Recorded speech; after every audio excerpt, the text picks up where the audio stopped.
All right, welcome everybody. It's Dr. Gary Rademacher here from the Business Academy. Welcome to our webinar today on personal injury, ligament laxity analysis. We have Dr. Todd Cielo here, but before we get started, if you guys can turn your cameras on, that'd be fantastic. We'd like to be interactive. We're going to have a little bit of a question and answer session. We know you guys are super busy, so we'll keep this tight, but there's a lot of great information that we're going to be bringing you today. But if we can do cameras on, that'd be great. If you have any questions as we're going, just hit your chat box. Like I said, we'll leave around 15 minutes for question and answer at the end today. So let me actually open up one more window. Perfect. All right. So I see that we got Andreas, Douglas, welcome. What we're going to do here is first off, I tell you what, I had an epiphany when I in practice. I practiced in Colorado, and one of the things I was running into was my patients weren't getting really good settlements, and they would have these injuries, and I'd be cut off from the insurance companies, and attorneys were unhappy for different reasons. But what happened was I stumbled on Dr. Todd Cielo here. So Dr. Cielo actually created a software program that he's going to cover today that actually allows you to diagnose a patient appropriately. Because when you look at the research out there, this ligament laxity issue that a lot of our patients have, there's around 34% of people who are involved in a car accident have what's called alteration of motion segment integrity. So a couple of things I want to just throw out there right away is that there's really five financial value drivers when you're putting a case together. And the first one is what's the diagnosis? What is your diagnosis? The second one is does that diagnosis lead to an impairment? And then you have what we call loss of enjoyment of life and duties under duress. And then the next one is the patient going to need future care? And if these things aren't documented appropriately, you're not going to get a good settlement and for the patient. And I felt years ago that I need to be a good fiduciary for my patient. And so when I met Dr. Cielo years ago and he started teaching me this stuff, and I put it to practice, here's what the amazing thing happened. Here's what happened, which was just amazing. I remember the first few reports I did, Dr. Todd, with your software, and then I put it into good format. I remember the attorney calling me and saying, wow, like I turned in your report and the adjuster called and they offered us policy limits and it was 6 digits just off the report. Love it. Yeah. And so like I remember when we did this like 5 years ago. I don't know, it was a while ago, but I used to get pretty big checks, because I just where I would just get like maybe a $4,000 or $5,000 payment for my services. When I documented the injury properly, and I educated the attorney, they allowed me to treat the patient and triage the patient appropriately, and I started getting paid better. And the patient actually got paid more for their future care needs. And so, this is the kind of stuff I want you guys to learn. And so what we're going to do is I'm going to have, without further ado, Dr. Cielo, I'd love for you to actually spend some time going over this and helping everyone out who's on here on looking at, why is it important to document appropriately and what are some easy things that they can do that can enhance the results they're getting with their patients. I appreciate it. Can everybody hear me? Yep. Okay. My name is Dr. Todd Cielo. I've been practicing in Tampa, Florida since 1998. I've been around the block a couple times in court depositions, Daubert and Frye challenges. So what I want to go over are 6 pages out of 600 in the AMA guidelines that I'd say 99.9% of doctors and attorneys don't know about. So it's 1% of the book that I'm going to go over today. And if you know this 1% of the book, it's going to change your documentation. It's going to change the way attorneys and insurance companies look at your documentation. And more importantly, how the the attorneys look at your practice, because at the end of the day, we all do the same thing. We do some type of chiropractic modality, adjustments, etc. But what separates DCs is documentation. And I'm going to go over what the defense is always thinking and what the defense does not know. So we're going to be going over George's line. Everybody remembers George's line. It's been around since 1919, over 100 years. I'm going to show you guys how to objectify an injury. Leg checks is not objective. Muscle spasm is not objective. So I'm going to go over the handful of objectivity at the AMA guidelines values. I'm going to show you how to document medical necessity in your SOAP notes and the difference between a radiologist and a chiropractor. So as a chiropractor, instead of me preaching chiropractic and the green books and everything in court and in deposition and in my notes, I preach the AMA guidelines. Because the AMA guidelines is what is called a learned treatise. A learned treatise is something that the court system values more than our opinion. And when I say our opinion, I mean anybody's opinion. So if you lean on that, I guarantee you the information out of these 6 pages I give you, the radiologists do not know that this exists. And rightfully so, because they're looking for pathologies. They're not clinicians like we are. And then lastly, I'm going to show you why DXD software is very demonstrative, objective, and eye-opening for the attorney, the insurance company, and more importantly, the patient. So medical necessity. Everything we do and say in our practice, and more importantly, in our SOAP notes, should talk about medical necessity. And medical necessity is the why. Why are you doing this? Why are you recommending this? Why are you taking x-rays? Why are you doing an MRI? Why are you sending them out for a second opinion? Why? So it's reasonable, appropriate, and necessary in order to go to the next academic step to define condition for clinical decision-making. And it's for the evaluation. So when somebody says, what's medical necessity?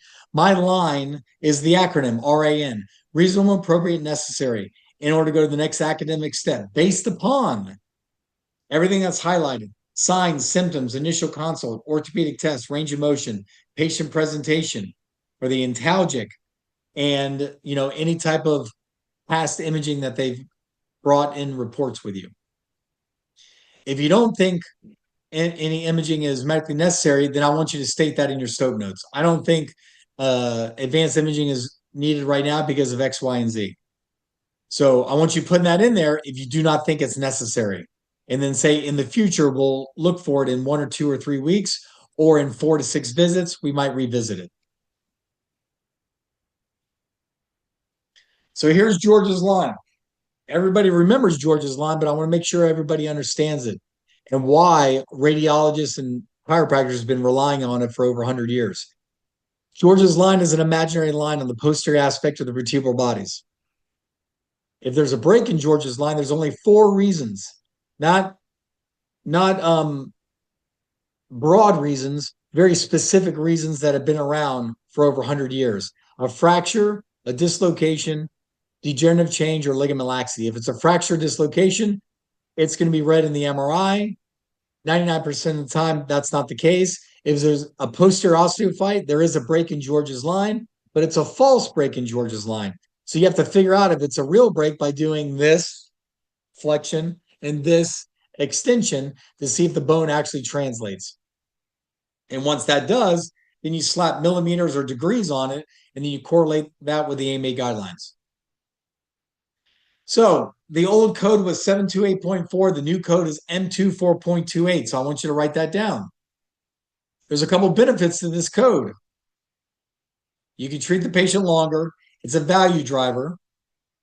It's an objective finding. And there's severity points. There's 51 severity points in all these claims. Contusion. So if somebody comes in and they have a contusion from the seatbelt on their stomach or their shoulder, that's 2 severity points.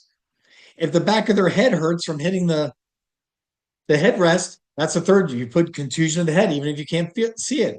If there's one on their face, contusion of the face, abrasions of the face. Sleep disturbance is another big one.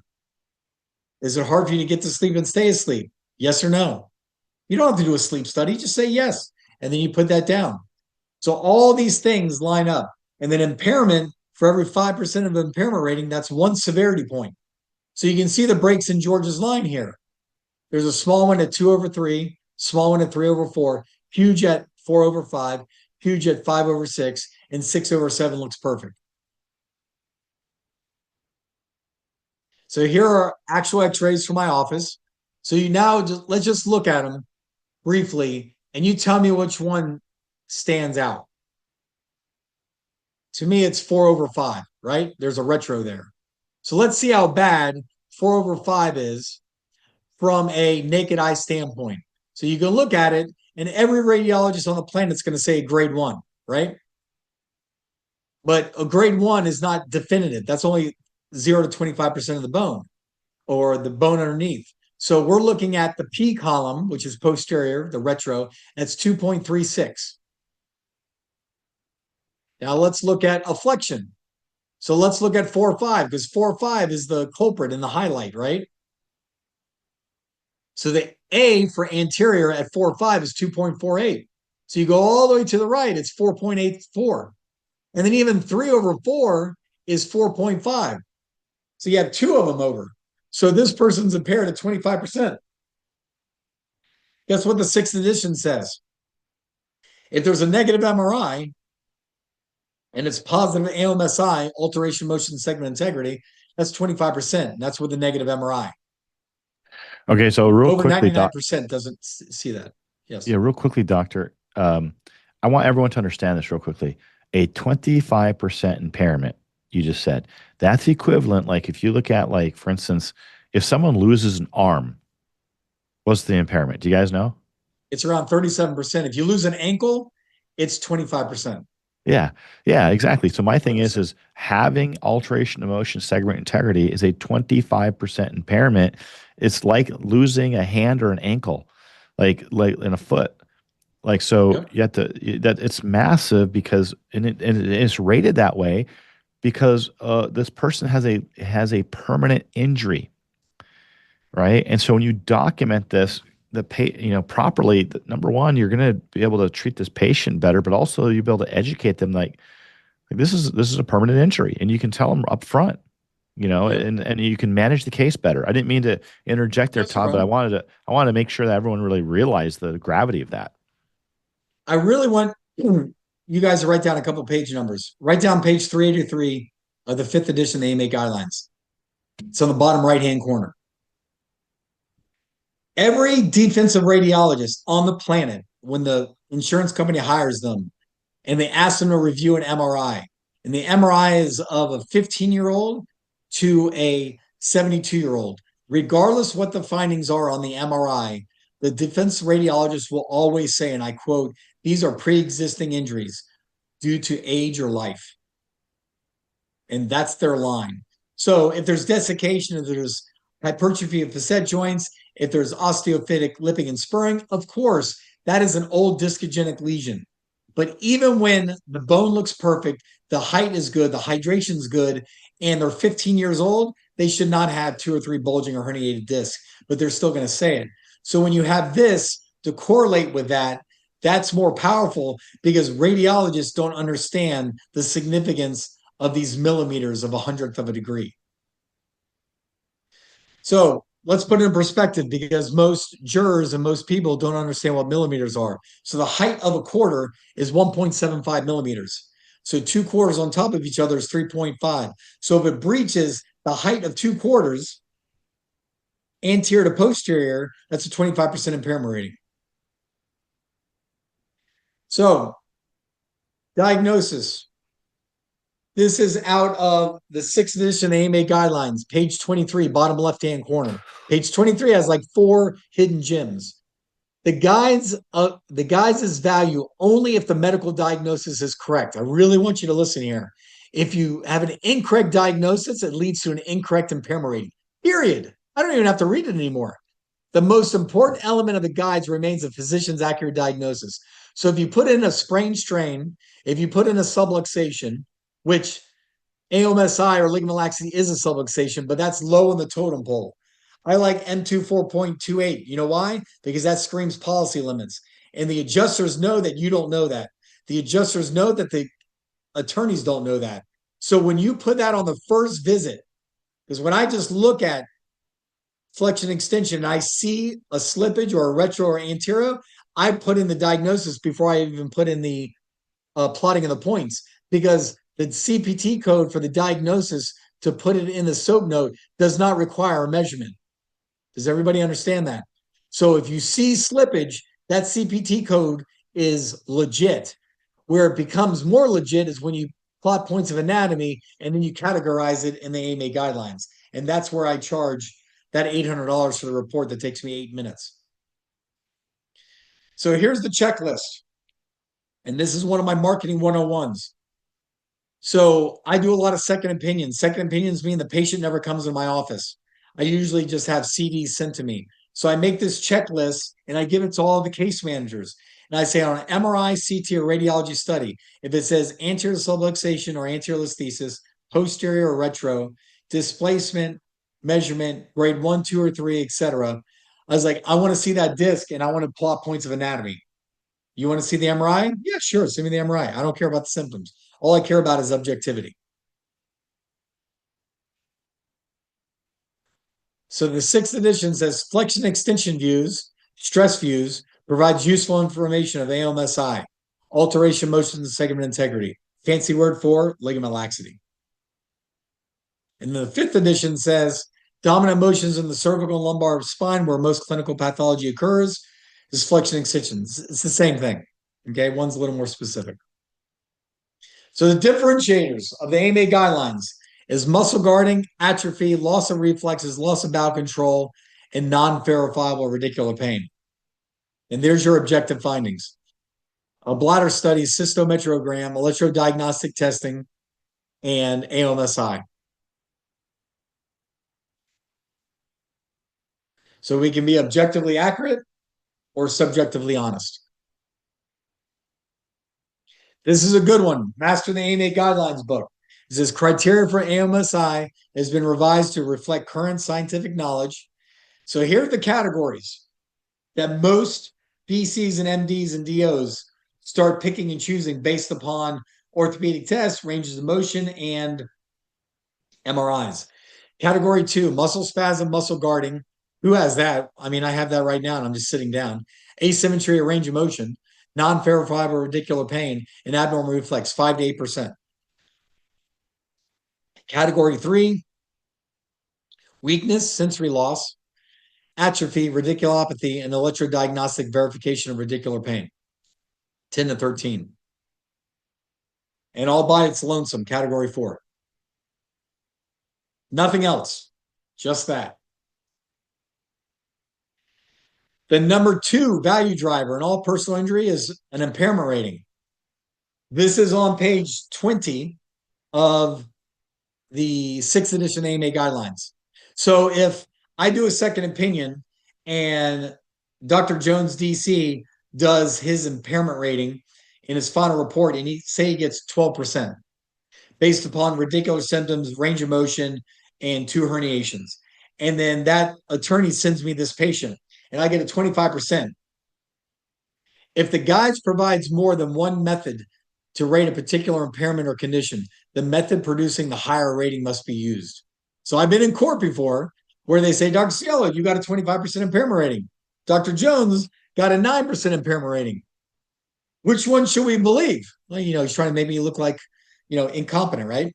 And I said, that's a great question. Thanks for asking that question. And he's like, oh no, what is this guy going to say? I said, AMA guidelines is real simple. There's different methodologies. Dr. Jones chose the methodology of muscle spasm, MRIs, orthopedic tests, etc. I chose the methodology of AOMSI, which is objective. You can't fake that. People can fake symptoms all day long.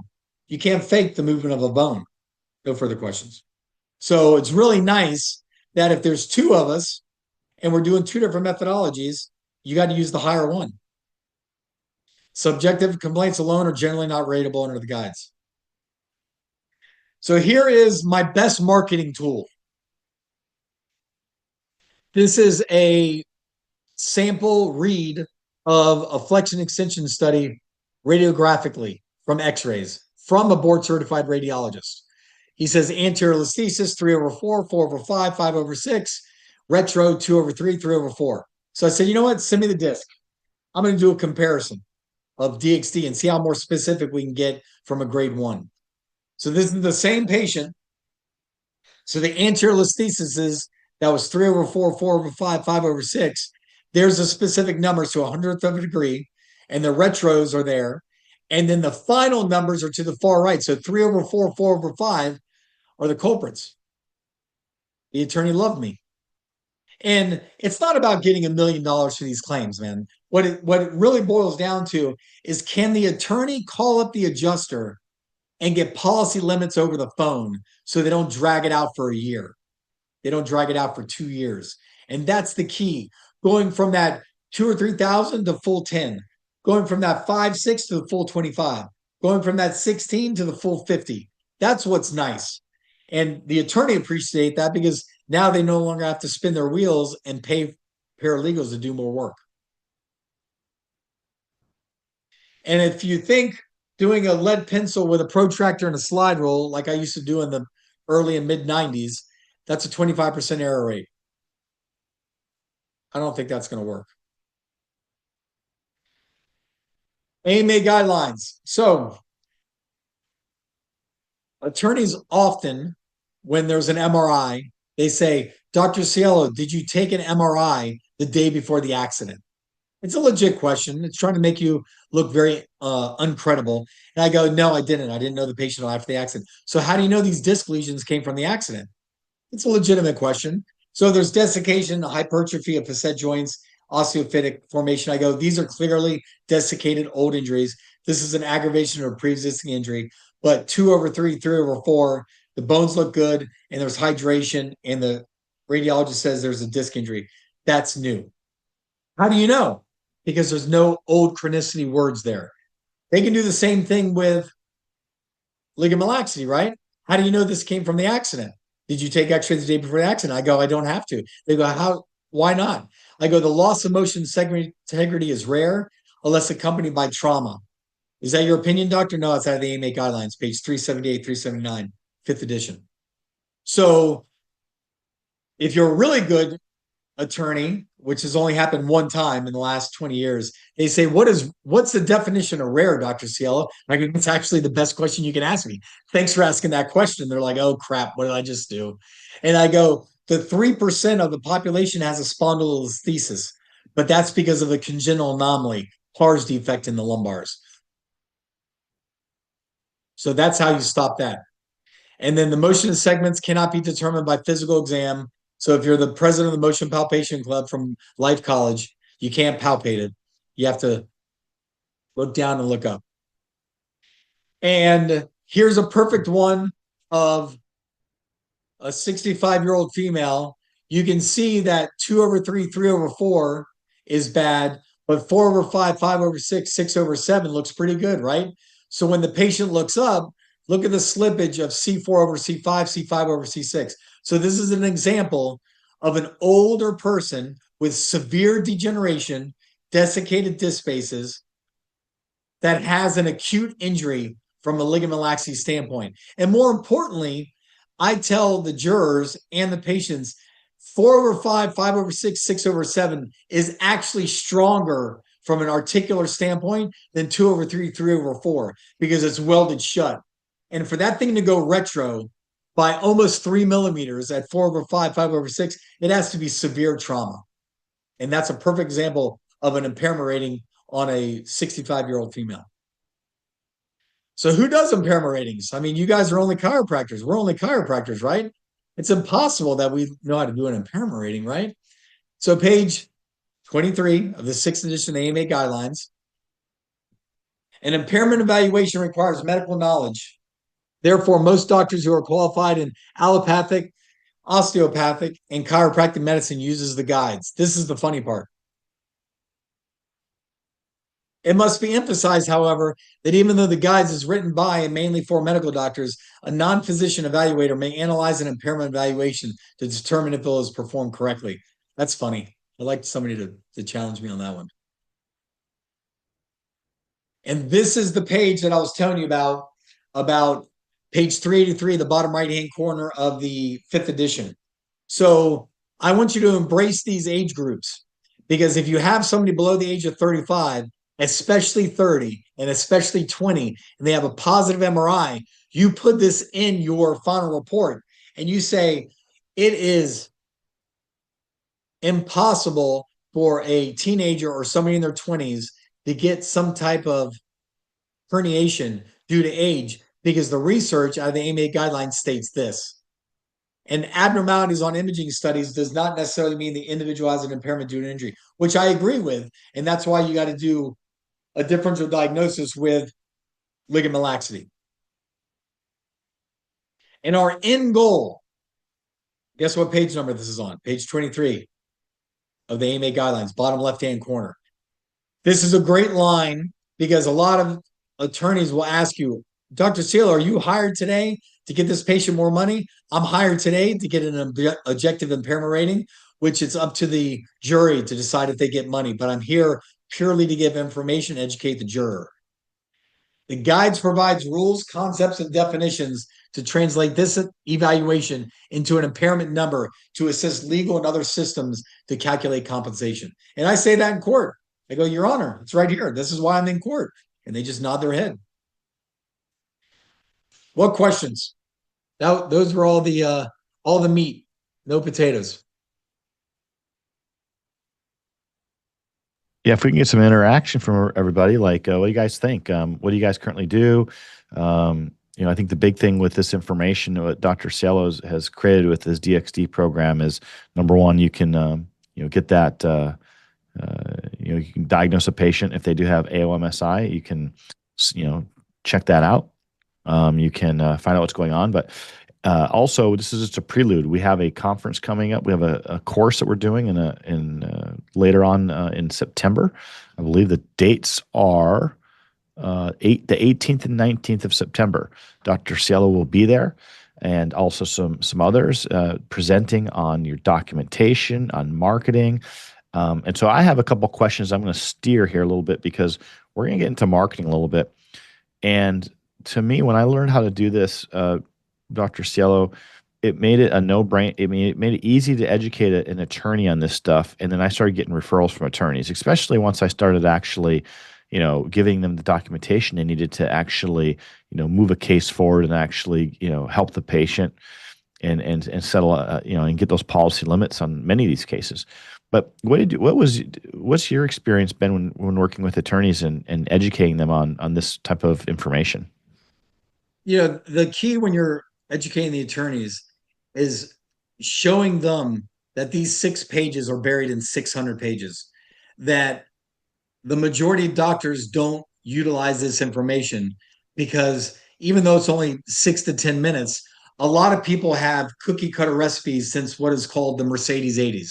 When the Mercedes 80s was around, if you talk to an attorney older than 65 years old, most of them are millionaires that have been retired since 55 because in the Mercedes 80s, regardless of the age of the patient, they would get the MRI report folded up, send it to the insurance company, and they would tender policy limits based upon an MRI. Then the mid 90s occurred, and then the insurance company started fighting back and saying, you need more evidence. And that's where AOMSI started coming in the picture. But in my opinion, there's only 2 or 3% of the DCs that do it. But the key is showing the attorney how powerful ligament laxity analysis is, and the easiest way to show them, it's on page 564 of the AMA Guidelines 6th edition, where it categorizes. It says AOMSI and or herniated disc. That means if you have a negative MRI and you have positive AOMSI over 3.5 or 11 degrees, it's a 25% impairment rating because the AMA guidelines knows that the adjacent levels to that ligament laxity is going to turn into a discogenic lesion. And that's the proof that a negative MRI can give you 25%. And I think that's the key to educating attorneys. Yeah. Yeah, one of the things I've done too, and this is what we're going to go over in September, everyone who's on here, I actually used to give continuing education classes to attorneys on this. I'd give them 1 to 2 hours, very easy to put together, and I would educate them on this stuff. I'd go over what are the different categories of, what are the top 5 financial drivers? What's the documentation necessary? I'd get into, the different types of financial driver documentations and what determines that will determine the injury claim that's offered. Like, are they giving you no offer, a low ball offer, high ball offer, policy limits? It all comes down to proper documentation and examination. And so we're going to be hitting all this in September. I'm so excited to have Dr. Cielo presenting there because he is an expert on this. He's been doing this for a long time. He's actually created this program.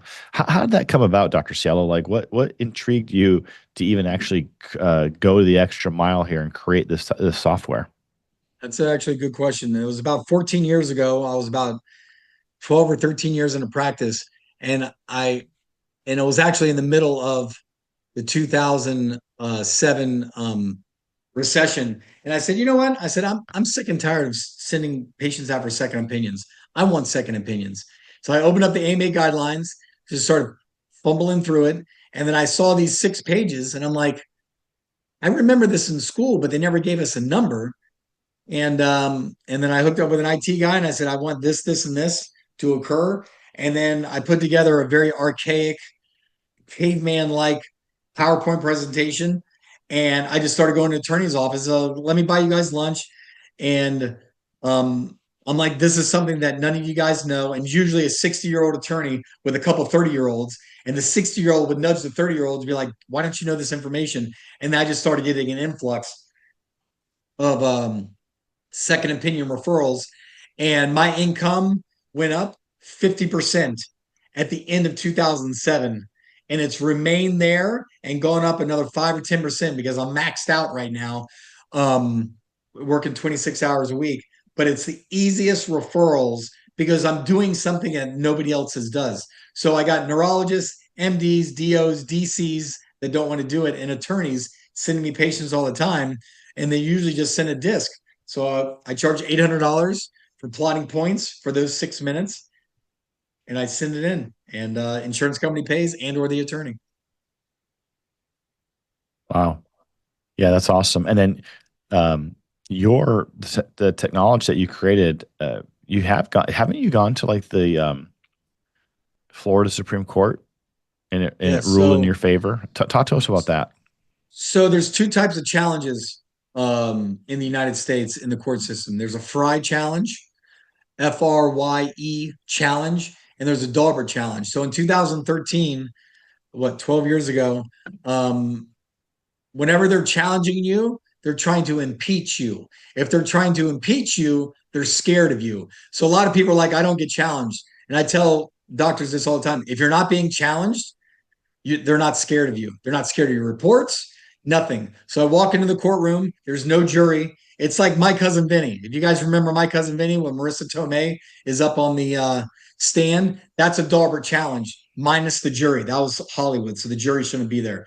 And so the opposing counsel is yelling at me. He's trying to rattle my cage, and I'm just reciting. All I did was recite the AMA guidelines the entire time. And I go, Judge, here's a copy. Attorneys, counselors, here you go. Here's copies. All I'm doing is plotting points of anatomy. It's been around for 100 years. And the judge goes, after 20 minutes of me getting yelled at, he goes, Dr. Seal, you know more about the AMA guidelines than all of us. Can you plot points of anatomy? I said, sure. Put on my computer. I plotted one x-ray. It took me 25 seconds. He goes, that's it? I go, I got to do another two if you want me to. He goes, no, that's fine. You can testify. And the guy was really pissed. So the original offer is 1,000. At the end of my presentation and everything, or court, it went to 99,000, which is a nice kick in the butt. And then 3 years later, it turned to a Dauber challenge, which was 10 times harder than that. And State Farm goes, yeah, we're going to try to impeach you. I said, okay, I've already won a Fry. They go, well, this is Dauber now. I said, no problem. And I won that. So after I won that, I turned to the judge and I said, Judge, this is the second time in 3 years. I don't know one doctor that's ever been challenged once. I want an affidavit. I didn't even ask him. I said, I want an affidavit saying that DXD software is reliable and relevant to the AMA guidelines. He goes, no problem, Dr. Cielo. And that's what my competitors don't have. They've never won a challenge and they don't have an affidavit. And I have two. And, anytime that I go to court, they go, have you been challenged? I go, yeah, I've been challenged twice and won. You want to make it a third time? They're like, no. I was like, okay. So, so that's what one of my diamonds in the rough is. I have a great affidavit signed by a judge.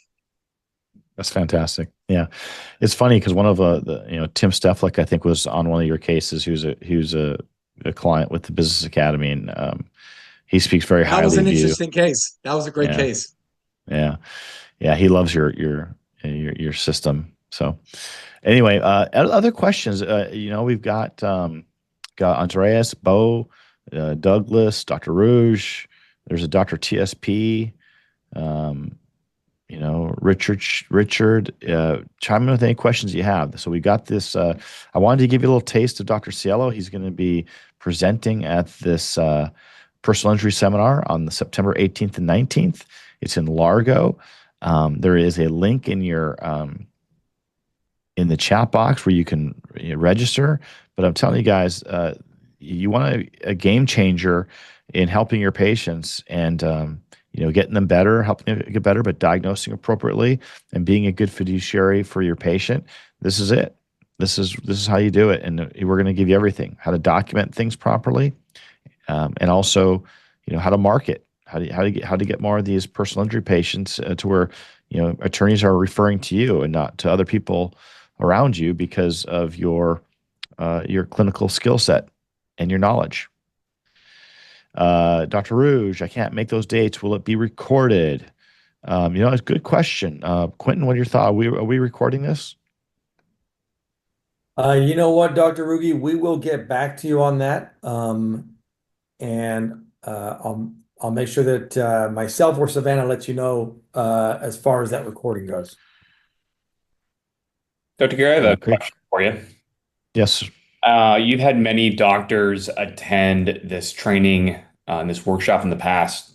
Tons of benefits. Dr. Cielo is a master at this. How beneficial is this for practice owners that have associates that are documenting for personal injury cases in their practice? So it's one thing for a doctor to learn it as a practice owner, but having their associate doctors attend this and learn the system.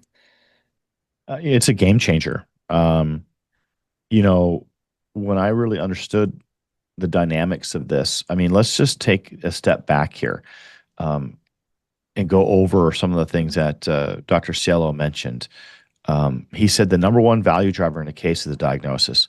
A majority of times, if you're not doing something where you're digitizing X-rays and using a software to do this, you're missing out on an AOMSI diagnosis quite a bit. And these are your patients who, they get better, but they plateau, and that, maybe they don't get all the benefits that they could get, right, because of a misdiagnosis. That, and the thing is if you don't have this type of a diagnosis, you're not going to have an impairment. More than likely, you're not going to have an impairment with it. And so, just by not, diagnosing someone appropriately, you're setting yourself up to where you're going to get a $3,000 or $4,000 offer on a case, or they'll lowball you basically. But if you diagnose it properly and you document it properly, this is when I've seen cases that I used to settle for 4 or 5,000 get policy limits of 6 digits just by documenting it appropriately. And guys, this is a game changer not just for your practice but for your patients. Like, to me, as a patient, as someone who drives on the roads of Florida, you know, um, I'm paying a lot of money on car insurance, and if something happens to me, I want to go to a doctor that's going to, do a proper, exam, diagnoses me properly, so that if something does happen, if I had a permanency, I would want to have future money for care. I don't know about you guys, but I want to be taken care of. I've been putting money in. I've been driving for, 30 plus years. I've put in a lot of money, and if I'm injured, I'm going to want it to be taken care of. I don't know about you guys, but, and that only happens when you document things properly. And it's just, to me, I just feel I sleep good at night. I don't know about you, Dr. Cielo, but I sleep good at night knowing that I'm taking good care of my patients, I'm documenting it appropriately, and I'm going to bat for them, you know? Every little diagnosis you put up there is a severity point. But the ones that are just a regular sprain, strain, and subluxation, those aren't giving any oomph.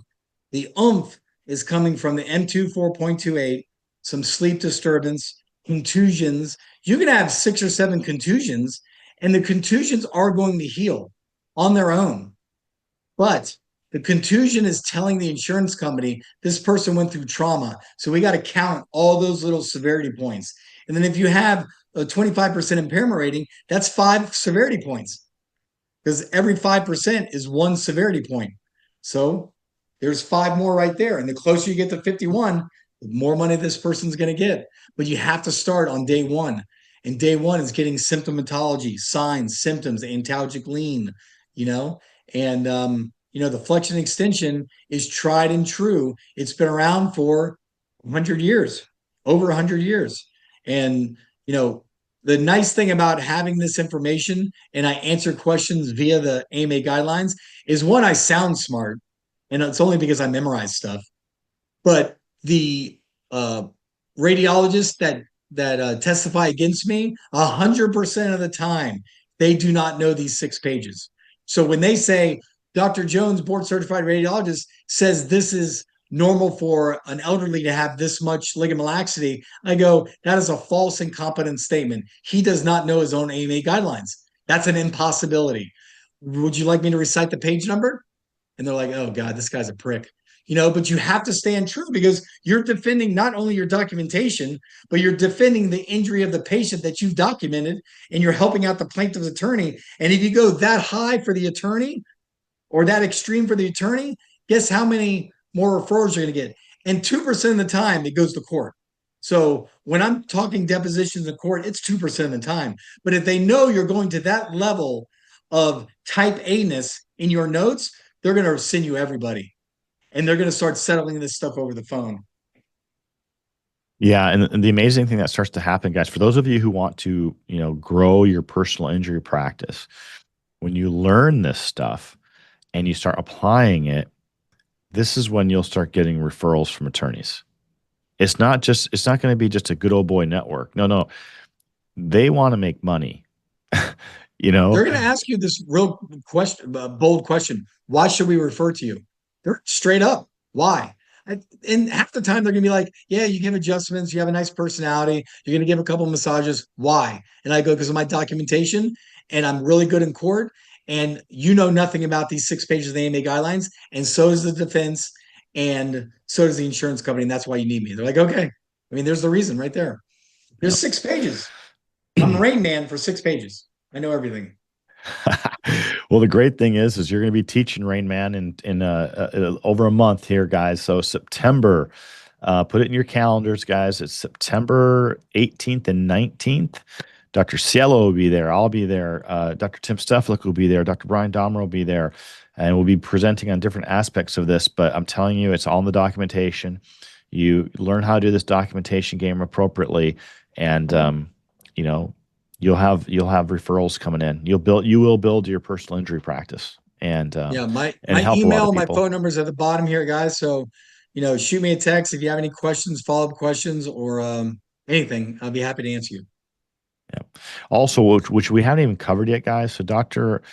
Cielo's software program, you will make money on that because it is a billable service. So that's something we'll be getting into at the seminar. But Dr. Cielo, real quickly, can you maybe just quickly go over that? Just because you put the time in creating this, but people can actually pay for your software, use it, and it's reimbursable. Yeah. So when I started this about 14 years ago, I used to charge $400 for the report. Like, let me start at $400, and every couple of years I added $50 to $100 onto it. So right now I'm at $800, and the code is 76499-22. -22 is BR, bill by report, and the best descriptor of this is a biomechanical radiographical report. So in the CPT code book, there's one line I memorized.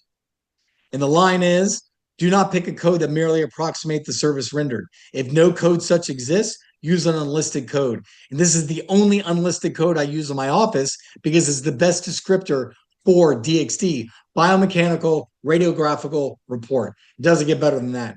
And I use it, and all the major insurance companies approve $800. And if it's 80%, I get a check for $640. If it's 100%, I get a check for $800 for 6 to 10 minutes of my time. And that's where you bring your finances up to the next level. So you're not worried about the nut at the end of the month. And, it's ethical and it works. It's something that, in my opinion, less than 5% of injury doctors do. It's just another bullet for your gun, and it makes your documentation look unique. And the defense counsel has no idea what to ask you, which is great. It's fantastic. All right, guys, we're wrapping up here soon. I told you it was going to be rapid fire. Any questions? Andreas, Camilla, Douglas, Dr. Rouge. I know you can't make it that weekend, but we'll see what we can do for you. We got Dr.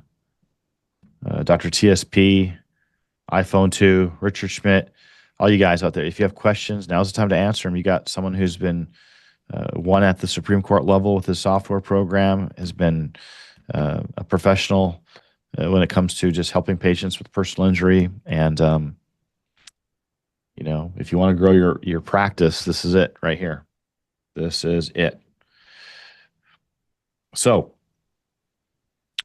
is it Rugi? If I said Rugi, if I said Rouge, I apologize. Rugi. I apologize. Thought you were French. Rouge. All right, guys. Any other questions?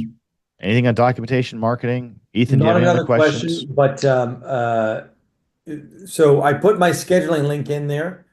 You can go ahead and just click on that link and go ahead and schedule a time with me. That'll be a 30-minute call. And then we can go over it and we can talk about the seminar that's coming up and anything else that you need, that we can go through that. And if you have interest in it, look, I mean, we've done this seminar. It's been a little bit, but as we've done this seminar, there's been a significant increase in revenue, in reimbursements on these cases and so forth.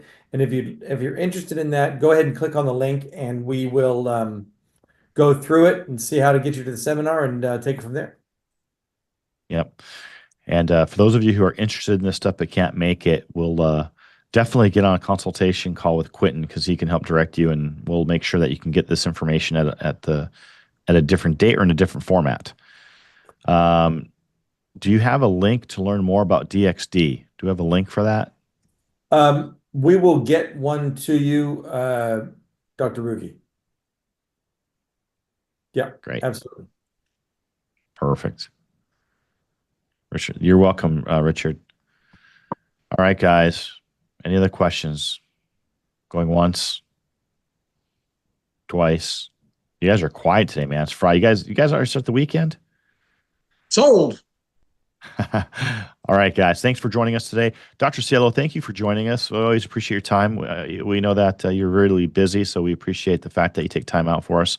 And we're excited for you to come out and help us out on September 18th, 19th, teach everyone who's going to be there and learn from your expertise. Awesome. Thanks for having me, guys. Awesome, Great. guys. Thanks a lot. Bye-bye.